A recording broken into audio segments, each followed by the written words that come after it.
গত দেড় দশক পরে অবশেষে নতুন রূপে হাজির হয়েছে বাংলাদেশের রাজনীতি। ক্ষমতার পালাবদলের মাধ্যমে ২০২৬ সালের নির্বাচন বাংলাদেশের রাজনৈতিক ইতিহাসে নতুন এক অধ্যায়ের সূচনা করেছে। শেখ হাসিনার নেতৃত্বাধীন আওয়ামী লীগের শক্ত অবস্থান ভেঙে বিএনপি আবারও শক্তিশালী হয়ে উঠেছে।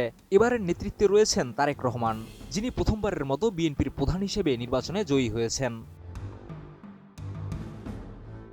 দীর্ঘ ১৭ বছরের নির্বাসন শেষে গত বছরে দেশে ফিরে আসেন তারেক রহমান এবং বর্তমানে তিনি দলের নেতৃত্বে রয়েছেন।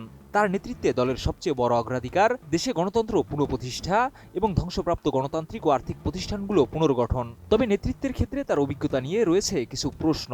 কিছু রাজনৈতিক বিশ্লেষকরা মনে করছেন তারেক রহমানের অভিজ্ঞতার অভাব তাকে নতুন সুযোগ এনে দিতে পারে, কারণ মানুষ পরিবর্তনের সুযোগ দিতে চায়।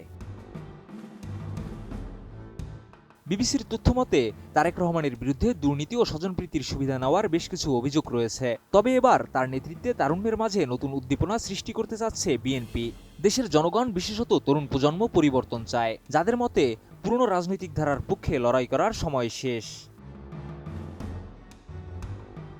রাজনৈতিক বিশ্লেষক নাভিন মুর্শিদ বিবিসি বাংলাকে বলেন, তারেক রহমানের অভিজ্ঞতার অভাব তার জন্য সুবিধা হতে পারে, কারণ মানুষ নতুন কিছু দেখার জন্য প্রস্তুত। পরিবর্তনের আস্থাও অনেক বেশি। এছাড়া বিএনপির তরুণ নেতারা দেশের স্থিতিশীলতা এবং অর্থনৈতিক উন্নতি চান। নতুন বাংলাদেশ গড়তে এলো জুলফিকার স্টিল। জুলফিকার স্টিল, ইস্পাত দৃঢ় অঙ্গীকার। যদিও নতুন সরকারের সামনে চ্যালেঞ্জ কম দেখছেন না নাভিন মুর্শিদ। তার চোখে বিএনপির সবচেয়ে বড় চ্যালেঞ্জ হবে আইনশৃঙ্খলা পরিস্থিতি নিয়ন্ত্রণ, অর্থনীতি পুনরুদ্ধার এবং খাদ্যদ্রব্যের দাম কমানো। বাংলাদেশে বর্তমানের সংকটময় অবস্থার মধ্যে এসব কিছুর সমাধান করা সহজ হবে না। তাছাড়া যুব জনগণের জন্য কর্মসংস্থান সৃষ্টি একটি বড় দিক, যেটি দেশীয় অর্থনীতির উন্নতির জন্য গুরুত্বপূর্ণ বলে মনে করেন তিনি। সমাজবিজ্ঞানী সামিনা লুৎফা বিবিসি বাংলাকে বলেন, নতুন সরকারের জন্য বড় চ্যালেঞ্জ হবে দেশের আইনশৃঙ্খলা ঠিক রাখা এবং অর্থনৈতিক অবস্থা উন্নতি করা। রাজনৈতিক অভিজ্ঞতার অভাব সব দলেই রয়েছে, যা একটি বড় বাধা। এছাড়া জামায়াতে ইসলামী ও এনসিপির নির্বাচনী ফলাফলও রাজনীতিতে নতুন মাত্রা যোগ করেছে। এদিকে এবার প্রথমবারের মতো ইসলামপন্থী রাজনৈতিক দল জামায়াতে ইসলামী উল্লেখযোগ্য আসনে জয়ী হয়েছে।